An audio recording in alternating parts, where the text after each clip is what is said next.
Welcome to a new episode of my Nuggets. Today it's going to be all around Microsoft Teams Walkie-Talkie.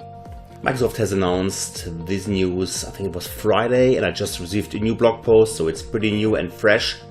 And this new feature is going to be next to the existing communication features like chats, video calls, and conversations, which are usually structured in channels. And Walkie-Talkie, which you may be known from your childhood, is a new push-to-talk experience in Teams that enables clear voice communication in Office 365.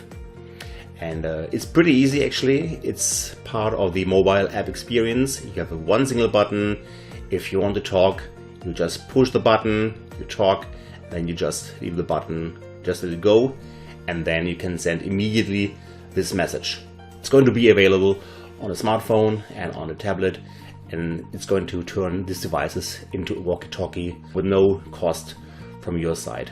There is some new hardware announcements. So Microsoft has shared some news around the new smartphone for first-time workers, which is a really rough outdoor smartphone called Samsung Galaxy X Cover Pro.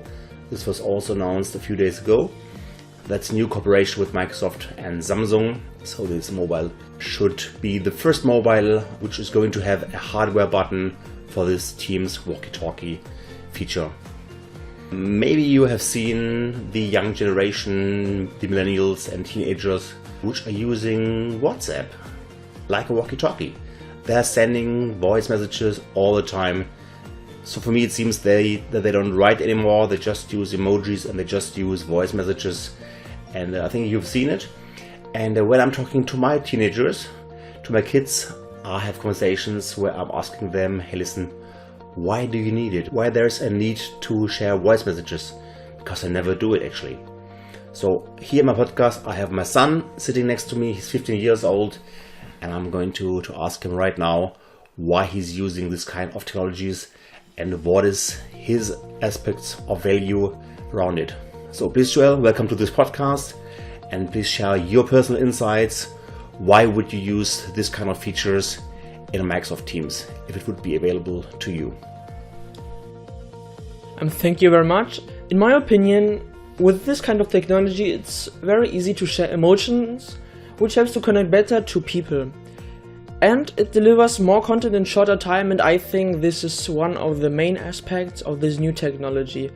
And that's why a lot of my friends don't want to text anymore, because it's faster, you can talk more direct and honest, and you can just talk and don't have to think so much. So I think that's one of the main aspects, and hopefully it can be used in Android and Apple Car for hands-free conversations soon. And I think it creates some kind of sense of urgency, because often, I think you know it, maybe you see that someone texts you and you don't want to see who was it.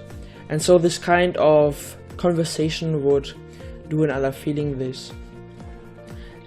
And I think it's going to improve and increase inclusion too, and people with limited writing skills or viewing capabilities can participate better in Microsoft Teams conversations and can participate better in their channels. And a nice aspect is also that you have a mix of both worlds, asynchronous chats and voice, and you can decide which one do you want to mate and don't have to choose so often, and you can talk just directly. So what do you think? Would you use this feature, or would you rather stay, in your old school WhatsApp? I think that Microsoft Teams has a lot of nice functions, and I think that this walkie-talkie function is also very useful, but I don't know any of my friends that are in Microsoft Teams, and that's the reason why I will stay with WhatsApp. So hopefully your school is going to get onboarded into Microsoft Teams and Office 365 experience. So keep fingers crossed here. So this feature can also be used over Wi-Fi or cellular, LTE experience, and it's very useful, especially if you are working on different locations and sometimes you are offline and you're online and so on. Then you can use this, because I've seen many scenarios where I don't have a great connections for the internet, and here, for example, you just go out of the room or go out of a building and then send a message and then go into the factory again. So it's also useful for on and offline scenarios. As I said, it will be available in private preview in the first half of this year, and I'm going to update and share more information when it's going to be available and when I had my first hands-on experiences here. Thanks for listening and hope to hear you next time. Bye bye.